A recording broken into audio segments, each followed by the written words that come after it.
안녕하세요. 책을 듣다입니다. 오늘은 KBS에서 11월 11일부터 대하 사극으로 방영 예정인 고려거란 전쟁의 원작 소설을 가지고 왔습니다.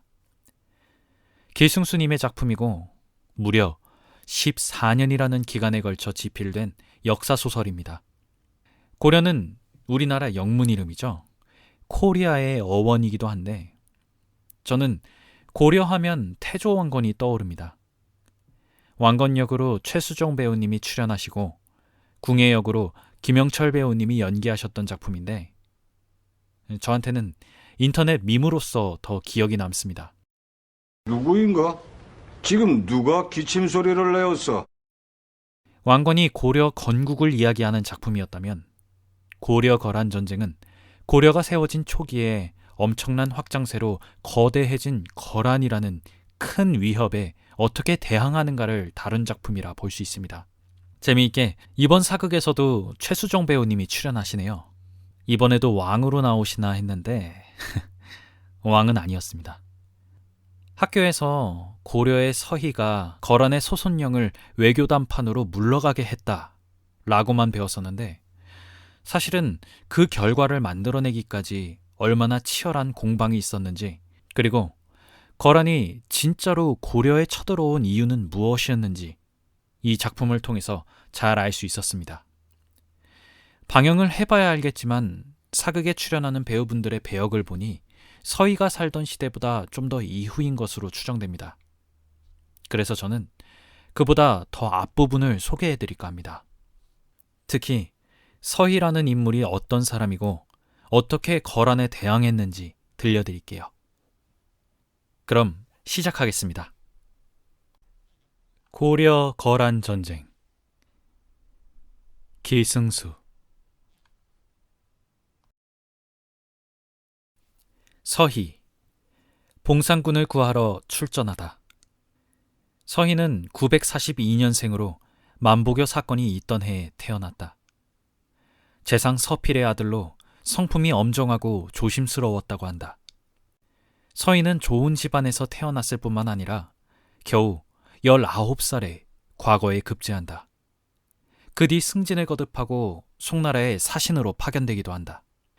성종 2년인 983년, 서희는 병관어사라는 관직에 임명되는데 이는 오늘날의 국방부 장관과 같은 직이었다. 얼마 후 그는 재상인 내사실랑에 임명된다. 소손령이 이끄는 거란군이 침공하자 서희는 중군사로 임명되어 군대를 이끌고 안북부로 나아가 주둔했다. 이때 성종도 함께였다. 고려의 선봉군은 급사중 윤서한이 이끌었는데 대령강을 넘어 봉상군까지 나아갔다. 그런데 이 선봉군이 거란군에 패하고 말았다. 이 소식에 성종은 일단 안북부에서 서경으로 물러난다. 서희는 군대를 이끌고 북상하여 봉상군을 구하려고 했다. 선봉군이 야전에서 패했지만 거란군과 승부를 보려고 한 것이었다. 서희는 안북부에서 북상하여 거란군에 대한 공격을 시도했다.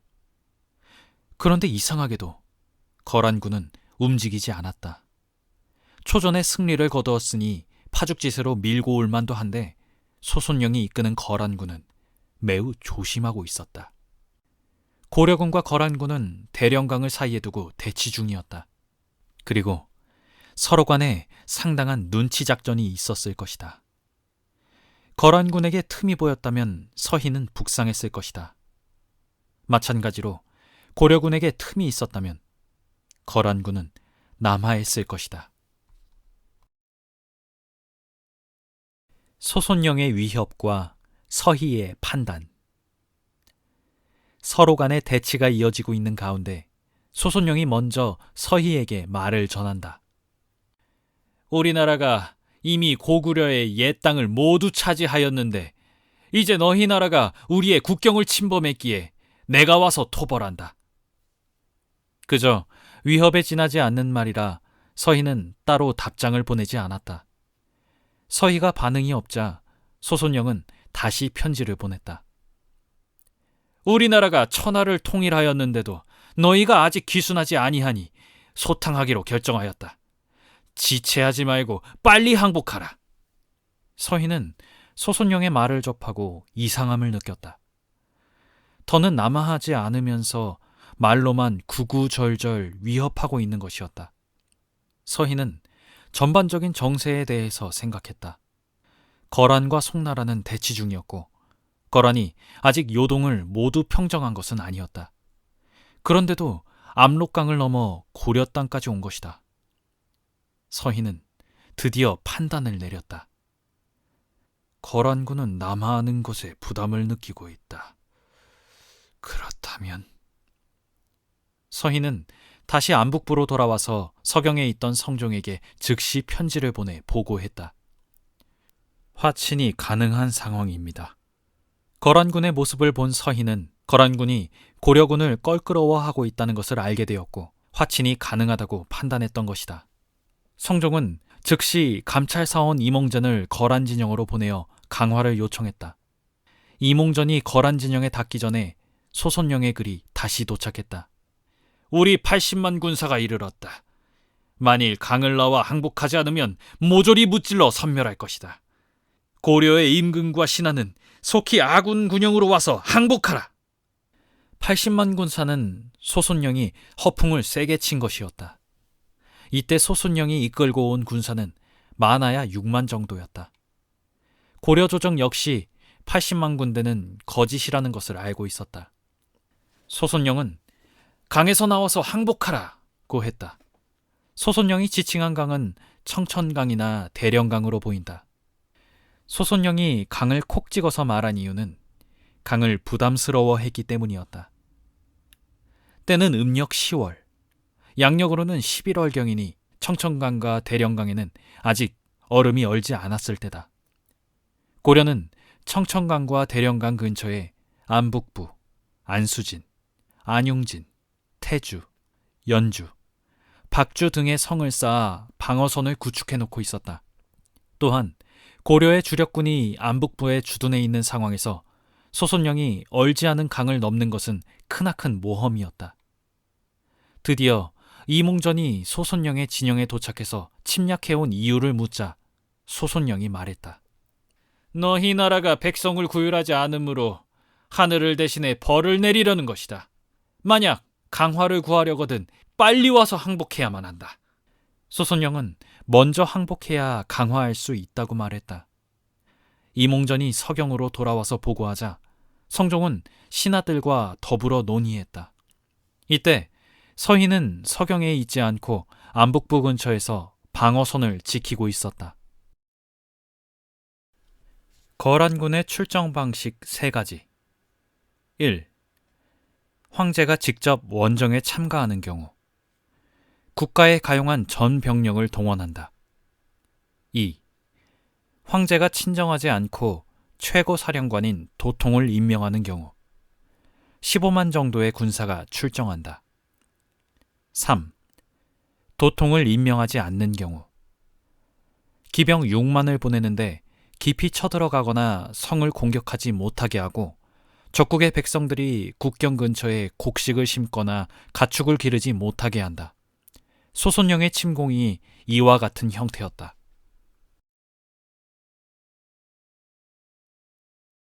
항복론과 할지론. 대책회의에서 여러 가지 의견이 나왔으나 다음 2가지 의견으로 모아졌다. 성상께서는 수도로 돌아가시고 중신들에게 명하여 군사를 이끌고 항복을 빌게 하소서. 이른바 항복론이었다. 서경 이북의 땅을 그들에게 주시고 자비령을 국경선으로 정하소서. 이른바 할지론이었다. 신하들이 항복하거나 영토를 떼어주자는 의견을 내놓은 것이었다. 고려의 관리들이 소손영이 말한 80만 대군을 믿지는 않았을 것이다. 고려는 송나라와 밀접한 외교관계를 맺고 있었고 거란 사정에 대해서도 잘 알고 있었다. 80만 대군이라는 것은 말이 되질 않았다. 그것보다도 아군의 선봉대가 패했다는 사실이 결정적이었다.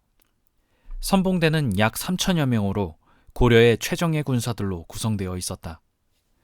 군사들 중에 가려 뽑은 사람들로서 한 명 한 명이 일당백의 정예 용사들이었다. 이들이 고려 야전군 전력의 80%는 차지했을 것이다. 그런 군사들이 패했으니 고려의 군신들이 느끼는 충격은 엄청났다. 또한 송나라가 전력을 다했음에도 거란군에 연이어 패했다.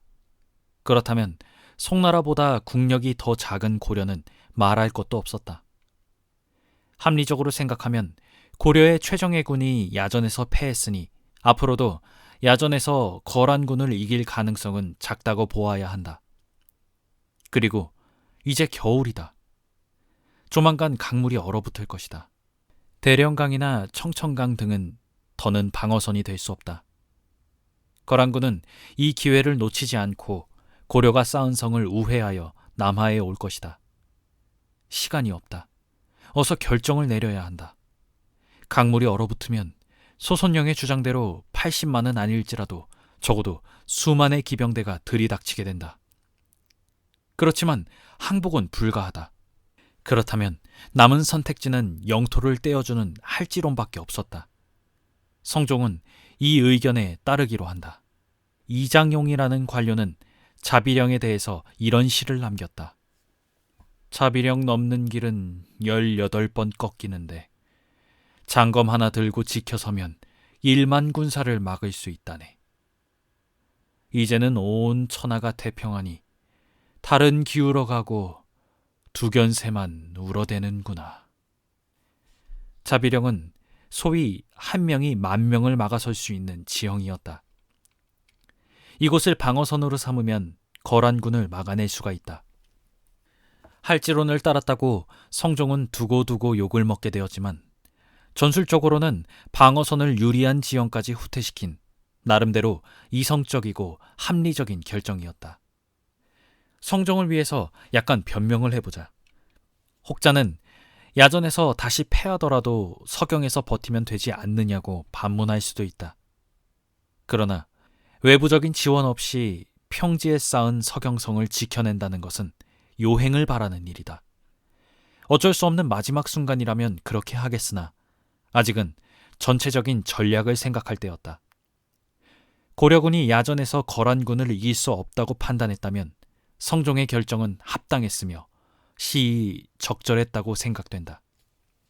물론 성종의 결정이 가장 최선이었다고 단정할 수는 없다.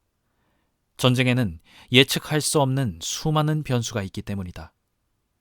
그러나 안정적인 선택 가운데 하나였다는 것만은 분명하다. 성종은 이 명령을 전군에 하다라고 서경을 비우라는 명령을 내렸다. 그리고 서경의 곡식 창고를 개방한 후 백성들이 마음대로 가져가게 했다. 그래도 아직 남은 곡식이 많자 적의 군량미로 사용될까 우려해 대동강에 던져버리게 했다. 그런데 성종이 예상하지 못한 변수가 있었다. 그 변수는 바로 한 사람이었다.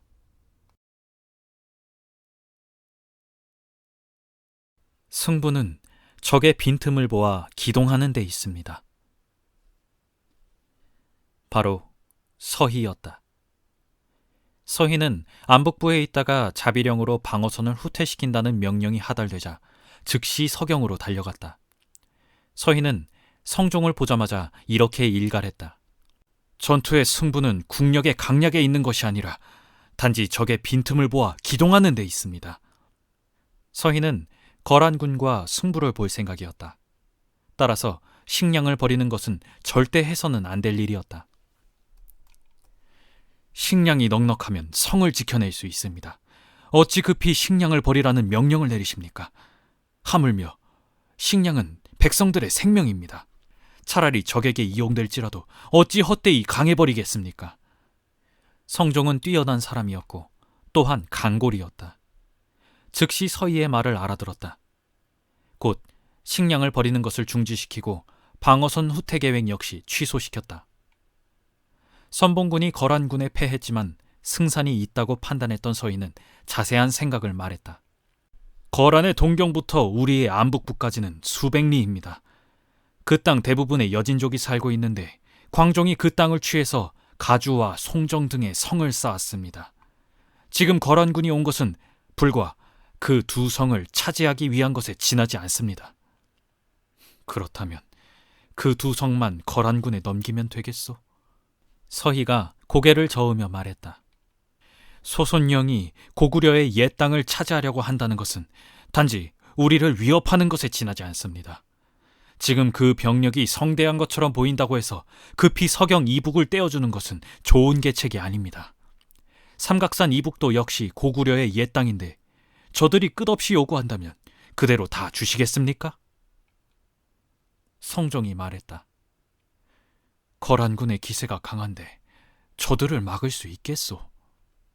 서희가 꿋꿋이 말했다. 국토를 떼어 적에게 준다는 것은 만세의 치욕입니다. 성상께서는 도성으로 돌아가시고 신등으로 하여금 적과 전투를 하게 해주십시오. 승부를 본 후에 논의해도 늦지 않습니다. 서희는 거란군과 승부를 볼 것을 강력히 주장했다. 겁에 질려 땅을 떼어주는 것보다는 위험하더라도 적과의 전투를 주장한 것이었다. 서희의 말에 가만히 생각하던 성종이 이윽고 용상을 치며 말했다. 좋소. 적과의 일전을 준비하도록 하시오. 그리고 서희는 성종에게 개경으로 돌아갈 것을 주문했다. 국왕이 전선에 너무 가깝게 있는 것이 군 지휘관에게는 매우 부담스러웠을 터다. 성종은 서희의 주장을 모두 받아들인다. 그러나 개경으로 돌아가시라는 주장만큼은 받아들이지 않았다. 유학에서 정치란 군주가 솔선수범하는 것이다. 군주가 솔선수범해야 백성들이 기꺼이 따른다. 어려움을 무릅쓰는 것은 왕의 의무와 책임이었고 성종에게는 반드시 실천해야 하는 것이었다. 이때 전 민관어사 이지백이 아뢰었다. 우리나라는 태조께서 창업하셔서 오늘에까지 이르렀습니다. 그런데 이제 국토를 적국에 주고자 하니 충신이라면 통탄하지 않을 수 없습니다. 이제 다른 나라의 괴이한 법을 본받지 마시고 태조께서 설치하신 연등회, 팔관의 등의 행사를 다시 거행하소서. 그리하면 국가를 보존하고 태평을 이룩할 수 있을 것입니다. 이지백은 이때 관직에서 물러나 있었다. 어쩌면 유교적 의례를 도입하는 것에 반대하다가 파직을 당했을 수도 있다.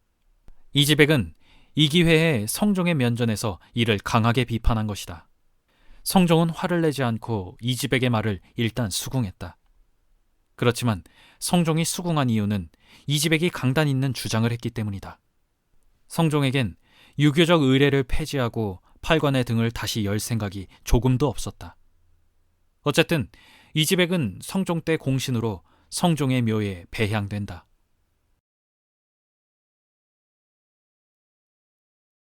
소손령.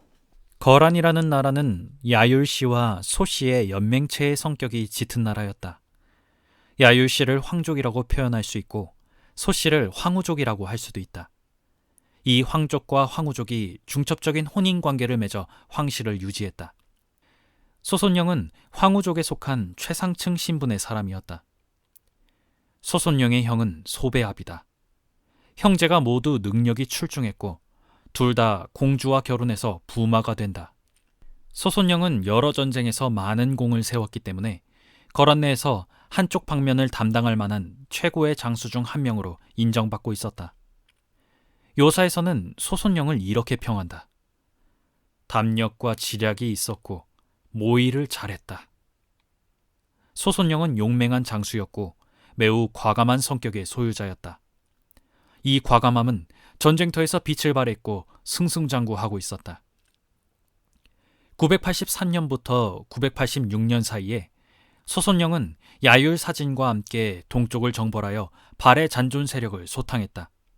이들에 의해 발해 세력은 사실상 종말을 고하게 된다. 988년 송나라의 성곽을 공격할 때는 화살과 돌이 비처럼 쏟아지는 와중에도 먼저 성 위에 올라 성을 함락시켰다. 소손령은 여러 번 공을 세워 거란의 동쪽을 책임지는 동경유수에 임명되었다. 그리하여 승천 황태호는 조서를 내려 거란의 오랜 염원이었던 고려정벌을 명했던 것이다. 안용진. 지금 전선은 교착 상태였다. 소손영은 고려의 선봉군을 패배시켰으나 섣불리 진군하지 못했다. 강과 산맥으로 이루어진 자연적인 방벽에 고려가 요소요소의 성곽을 쌓아두고 있었고, 또한 고려의 주력군이 주둔하고 있었다. 소손영은 지모가 뛰어났고 또한 과감한 맹장이었다. 그런 만큼 가만히 있을 리 없었다. 고려군과 거란군의 대치 중에 거란군은 우회기동하여 고려의 안용진을 급습한다. 안용진의 위치는 계속 조금씩 변하는데 청천강 하구 쪽에 자리 잡아서 교통로를 통제하는 역할을 하던 곳이었다. 안용진 전투는 청천강, 대령강 방어선과 고려의 주력군이 있는 곳을 피한 기습작전이었다.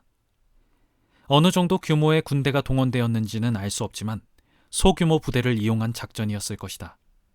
이 전투에서 중랑장 대도수와 낭장 유방이 거란군과 싸워서 이긴다. 대도수와 유방이 안용진의 주둔에 있었는지 아니면 구원군으로 가서 거란군에게 승리를 거둔 것인지는 불분명하다. 대도수는 발해 태자 대광현의 후손이고 유방은 고려 건국기의 영웅인 유금필의 후손이다. 출신 성분도 좋았고 전공도 세운 이들은 후에 무반의 실력자로 성장한다. 신이 불민하나 감히 명령을 받들겠나이다. 안용진에 대한 기습이 실패하자 소손영은 감히 다시 진군하지 못했다.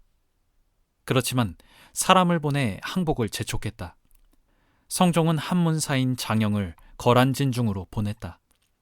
한문사인은 정오품의 관직으로 요직이기는 하지만 고위직이라고는 볼 수 없는 관직이다. 소손영은 또 한 번 몽리를 부린다. 협상에 유리한 위치를 잡기 위해서 지속적으로 지적하고 요구하는 것인데 앞서보다 확연히 수준이 낮아졌다. 전에는 왕과 신하들이 거란진중으로 와서 무조건 항복하라고 했었다. 그러나 이제 소손영은 대신을 보내라고 했다. 마땅히 대신을 우리 군영 앞으로 보내어 대면해야 할 것이다. 때는 이미 겨울이었다. 고려는 강물이 얼면 더는 방어막구실을 해줄 수 없다는 것을 알고 있었다. 그렇지만 소손영 역시 시간이 없었다. 보급이 한계에 달할 것이기 때문이었다.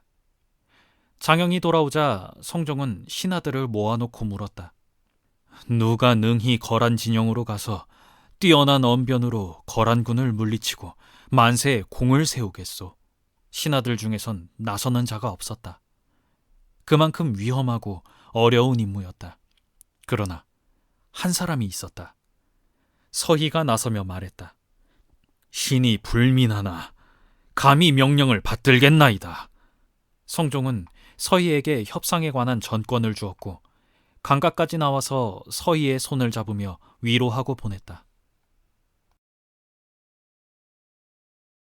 요나라 동경은 원래 우리 땅이다. 서희가 거란진중에 도착하자 소손영은 역시 딴죽을 걸었다.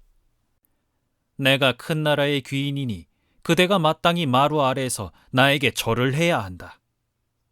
소손영은 서희의 길을 꺾고자 했던 것이다. 그러나 서희는 고려 최고의 인물이었다. 그런 것에 흔들릴 사람이 아니었다. 서희가 강하게 말했다. 신하가 군주에게 마루 아래에서 절을 올리는 것은 예의지만 두 나라의 대신이 서로 만나는데 어찌 이와 같을 수 있겠는가? 서로가 주장을 굽히지 않자 통역관이 조율을 위해 두세 번 오갔다. 소손영은 서희가 뜰 아래에서 절을 해야 한다고 계속 우겼다. 서희는 거란과의 전쟁을 두려워하지 않는 사람이었다. 마침내 서희가 화를 내며 숙소로 들어와 드러누웠다. 이제 소손영의 선택은 둘 중 하나였다. 협상을 결렬시키거나 협상하거나. 소손영은 협상을 택했다. 사실 소손영 입장에서는 그 방법밖에는 없었다. 고려의 군사력은 만만치 않았고 자신들의 보급은 한계에 달했기 때문이었다. 소손영은 이런 상황을 만든 서희를 만만치 않은 사람이라고 생각했다. 마침내 동등한 예법으로 인사를 나누기로 합의했다. 그제야 서희는 거란의 군영 안으로 들어갔다. 소손영과 서희는 서로 마주보고 읍한 뒤 마루로 올라가 동서로 마주 앉았다. 비로소 둘의 회담이 시작된 것이다. 그러나 소손영의 허세와 딴죽은 계속되었다. 그대의 나라는 신라 땅에서 일어났다. 고구려 땅은 우리 소유인데도 그대들이 침범하고 있다. 또한 우리와 국경을 맞대고 있는데도 바다를 건너 송나라에 사대하고 있기 때문에 오늘의 출병이 있게 된 것이다. 만일 땅을 떼어 바치고 조공을 잘한다면 무사할 수 있을 것이다. 그러자 서희가 다음과 같이 주장했다. 그렇지 않다. 우리 고려는 고구려의 옛 땅에서 일어난 나라다. 그 때문에 국호를 고려라 하고 평양에 도읍한 것이다. 국경 문제를 두고 말한다면 거란의 동경도 모조리 우리 땅인데 어찌 우리가 침략해 차지했다고 하는가? 서희의 말에 소손영은 할 말을 잃었다. 고구려와 고려는 혼용해서 사용하는 같은 국호였고 평양을 서경으로 칭하며 수도의 기능을 부여한 것도 모두 사실이었기 때문이다.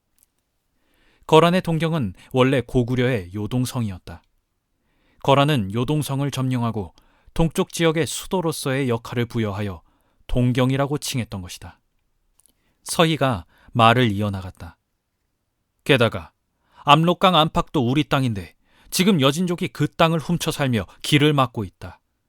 그러니 거란으로 가는 것은 바다를 건너 송나라로 가는 것보다 더 어렵다. 조공이 통하지 않는 것은 여진족 때문이다. 만약 여진을 쫓아내고 우리의 옛 영토를 돌려준다면 어찌 감히 조공을 잘하지 않겠는가? 서희와 소손영 모두 고구려 땅은 우리 땅이다 라고 주장하고 있었다. 다만 소손영은 뭉뚱그려서 고구려 땅은 다 우리 것이다 라고 하고 서희는 콕 집어서 압록강 안팎은 우리 땅이고 너희 나라 동경도 우리 땅이다. 그러니 우리 영토를 돌려달라 라고 한다. 결국 서희의 주장은 이렇다. 거란 동경까지 우리 땅이니 거기까지 돌려줘. 서희가 협상에서 유리한 위치를 확보하기 위하여 크게 던져본 것일 수도 있으나 이는 그가 진정으로 인식하는 고려의 영역이기도 했다. 아래 소개하는 글은 이로부터 100여 년이 지난 1088년 거란군이 보주 근처에 군사시설과 시장 등을 설치하자 그것을 없애줄 것을 요청한 고려의 표문 내용 중 일부이다. 승천 황태후께서 조정에서 섭정하실 때 영토를 확정해 주셨습니다. 서쪽은 요동성 근처 언덕으로 하고 동쪽은 개사수까지로 하였습니다. 고려가 거란에 보낸 표문에서 서쪽 경계를 요동성 근처라고 명시하고 있다. 서희가 소손영에게 말한 것과 같다. 이를 보아도 알 수 있듯 요동을 우리 땅이라고 생각한 것은 고려인들의 기본 인식이었을 터다. 이 같은 인식은 조선시대에도 계속 이어졌다. 두루뭉술하게 회담을 마무리하다. 사실 소손영의 1차 목표는 고려를 거란의 질서 안으로 들어오게 하는 것이었다. 고려가 조공한다고 했으니 일단 목표를 달성한 것이었다. 그 이상의 군사행동은 고려군의 저항으로 불가능했다. 소손영은 이 사실을 거란 조정에 보고했다. 곧 승천 황태후가 소손영에게 명령서를 보냈다. 고려가 이미 강화를 요청해왔으니 마땅히 군사행동을 중지하라. 그런데 서로가 생각한 강화 협상의 내용은 사뭇 달랐다. 서희는 고구려의 옛 땅을 회복하고 조공하는 것이었고 소손영은 그냥 조공하는 것이었다. 서로 이런 사실을 어느 정도 인식했지만 강화 협상은 이렇게 마무리된다. 두루뭉술한 외교적 언어로 협상은 마무리되었고 어쩌면 이제부터 진정한 전쟁이 시작될 참이었다. 고려와 거란은 60여 년간 적대국이었다. 고려를 자신들의 질서 안에 편입시키는 것은 거란의 주요 관심사였다. 목표를 이룬 소손영은 매우 기뻤고 서희를 위한 잔치를 베풀려고 했다. 서희가 잔치를 사양하며 말했다. 본국이 비록 잘못한 일은 없지만 삼국에서 수고스럽게도 군대를 멀리서 출동시켰다. 우리나라에서는 모두가 당황하여 무기를 든 채로 여러 날을 들판에서 지새웠으니 어찌 차마 잔치를 하고 즐기겠는가. 소순령이 다음과 같이 말하며 제삼청했다. 두 나라의 대신이 서로 만났는데 어찌 서로 즐기는 잔치가 없겠는가. 서희는 거란진영에 7일간 머물며 잔치를 즐겼다. 소순령은 서희가 돌아갈 때 낙타 10마리, 말 100필, 양 1,000두와 비단 500필을 선물로 주었다. 서희가 돌아오자 성종이 크게 기뻐하며 강가에 나가 맞이했다. 그리고 바로 시중 박양류를 예패사로 삼아 거란에 들어가게 하려고 했다. 서희가 반대하며 말했다. 제가 소손령과 약속하기를 여진을 깨끗이 평정하고 옛 땅을 수복한 뒤에야 조공이 통할 수 있을 것이라고 했습니다. 이제 겨우 강안을 수복하였으니 강 밖의 영토까지 획득하고 나서 수교를 하더라도 늦지 않을 것입니다. 여기서 강은 압록강을 말한다. 서희는 압록강 밖까지 영토를 넓힐 의도였던 것이다. 성종은 일단 거란과 외교적 관계를 수립하는 것이 좋다고 생각했다. 전쟁 중이더라도 일단 수교를 맺는 것이 상책이오. 성종은 다음해 4월 박양류를 거란으로 보내서 거란의 역법을 시행하겠다고 알린 후 포로에 송환을 요청했다. 거란에서는 속전을 내고 포로를 데려가라고 했다. 고려와 거란의 축성. 소손령은 신속히 움직였다. 고려를 영향권 안에 두기 위해서는 즉시 교통로를 개설해야 했다. 교통로가 확보되어야 고려에 본격적인 군사력을 투사할 수 있다. 소손령은 994년 2월에 고려에 편지를 보낸다. 제가 우리 황제의 명을 받아 상황을 살펴본즉 우리 측은 압록강 서쪽에 5개의 성을 쌓는 것이 좋을 듯하여 3월 초에 축성할 곳으로 가서 공사를 시작하려 합니다. 삼가 청하옵건대 대왕께서는 압록강 동쪽에 축성할 성의 수가 몇 개인지를 빨리 회신해 주십시오. 고려와 거란이 강화를 맺었으나 전쟁은 종결된 것이 아닌 휴전 상태에 가까운 것이었다. 거란은 승천 황태후가 정권을 잡은 이후 계속 팽창하는 중이었고 소손령의 침공이 고려와 거란의 관계를 완전히 확정해 준 것도 아니었다. 양국 사이엔 서로 수교하여 태평성대를 맞이하자는 외교적 수사들이 오갔으나 사실 고려와 거란은 서로 다른 속내를 가지고 있었다. 거란은 고려를 공격할 안정적인 공격로를 확보할 생각이었고 고려는 그런 거란에 맞서 단단한 방어선을 확보하고 경우에 따라서는 공격로를 확보하고자 했다. 그런 만큼 전쟁이 또다시 일어난다는 것은 거의 기정사실이었다. 시급히 방어선을 확보해야 했으므로 이제 고려도 급히 움직인다. 서희는 군사를 거느리고 여진족을 쫓아내어 994년에는 장흥진, 귀화진, 곽주, 구주의 성을 쌓고 995년에는 안의진, 흥화진에 996년에는 선주, 맹주의 성을 쌓는다. 서희가 쌓은 성곽 중에 위치가 비정된 곳은 곽주, 구주, 흥화진, 선주, 맹주다. 장흥진과 귀화진의 위치는 미상이고 안의진의 위치는 여러 설이 있는데 그중 평안북도 천마군이 유력하다. 이때 기록이 간단하여 마치 쉽게 이루어진 것 같이 보이나 결코 쉬운 일이 아니었다. 고려에 모든 역량이 투입되었음은 물론이다. 태조 왕건 때부터 이 지역에 진출을 시도했으며 광종 때는 태조의 북진 정책을 이어받아 청천강과 대령강 사이에 성을 쌓아나갔다. 성종 초에 압록강까지 진출하여 성을 쌓으려고 했으나 여진족에게 패해 실패하고 만다. 이 같은 역사 위에서 서희가 군대를 이끌고 2년 만에 압록강과 대령강 사이의 지역을 완전히 장악한 것이다. 소위 강동 육주라고 불린 이 성들은 후에 고려의 철의 방어선이 된다. 또한 이 철의 방어선은 고려의 중앙정치가 엉망이었던 몽골의 침략기에도 위력을 발휘하고 조선시대에도 동일한 역할을 부여받게 된다. 서희의 전략, 방패와 창. 고려 국경지역에 서북면과 동북면이라는 특별 행정구역이 설치된다.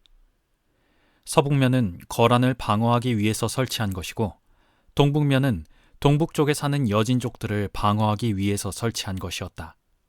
그러고 나서 고려는 서북면과 동북면에서 거치는 세금을 모두 이 지역의 국방비로 충당했다.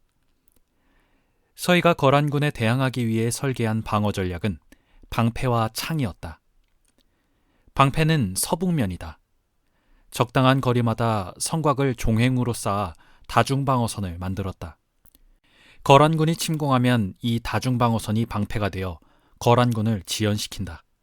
그리고 경우에 따라서 성문을 열고 기습 출격하여 거란군을 공격한다. 창은 고려의 중앙군이었다.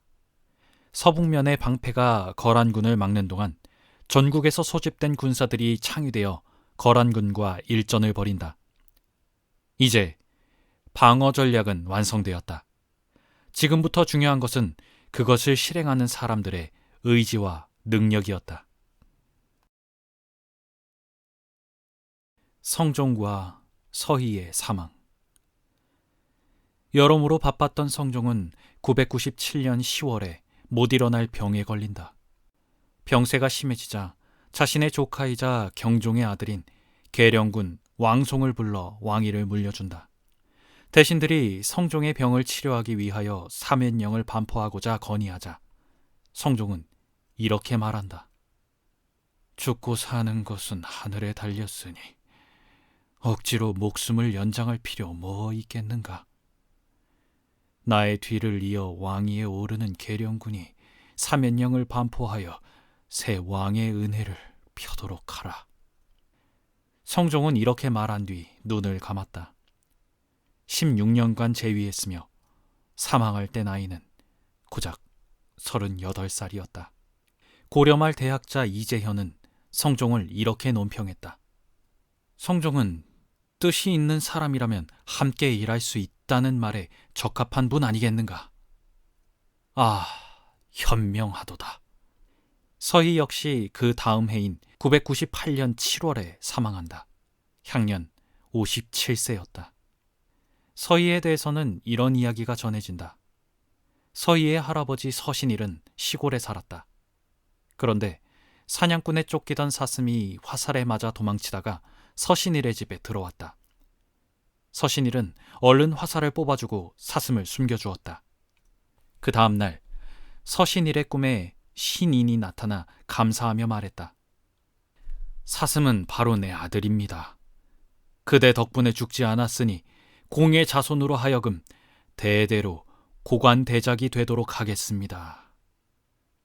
서신일은 80세에 서필을 낳았고 서필은 재상이 되었다. 서필의 아들 서희 역시 마찬가지였다. 그리고 서희의 아들 선울도 이어서 재상이 된다. 뛰어난 신하와 훌륭한 왕. 서희는 군사들을 이끌고 소순령을 막아냈고 정세를 잘 판단하여 협상을 성공적으로 마무리했다. 또한 고려의 강력한 방어 전략을 만들었다. 서희는 고금을 통틀어 손에 뽑을 수 있는 뛰어난 신하였다. 그 뛰어난 신하가 존재하기 위해서는 그를 뒷받침하고 믿어주는 훌륭한 왕이 있어야 한다. 성종은 그런 훌륭한 왕이었다. 성종과 서희 사이에는 이런 일화가 있다. 정우현이라는 하급관리가 정치를 비판하는 상소문을 성종에게 올렸다. 성종은 정우현이 올린 상소문을 보고 무슨 이유에서인지 매우 분노했다. 성종이 재상들을 모아놓고 크게 화를 내며 말했다. 정우현이 감히 월권하여 정치를 비판했으니 그에게 벌을 주어야겠소. 재상들이 답했다. 성상의 분부에 따르겠나이다. 그때 서희만 반대하며 말했다. 간쟁하는데 관직이 따로 없었으니 직책을 넘은 것이 무슨 죄겠습니까? 신이 재상의 자리를 차지하고서 아무 일도 하지 않아 결과적으로 하급 관리로 하여금 정치를 비판하게 만들었으니 이것은 바로 신의 죄입니다. 하물며 정우현의 비판은 대단히 적절하오니 오히려 표창을 주어야 할 것입니다. 서희의 말을 들은 성종은 곧 자신의 잘못을 깨우쳤다. 내가 옹졸했구려. 정우현이 강직하니 그를 감찰어사로 삼겠소. 그리고 서희를 가장 높은 관직인 내사령으로 승진시켰다.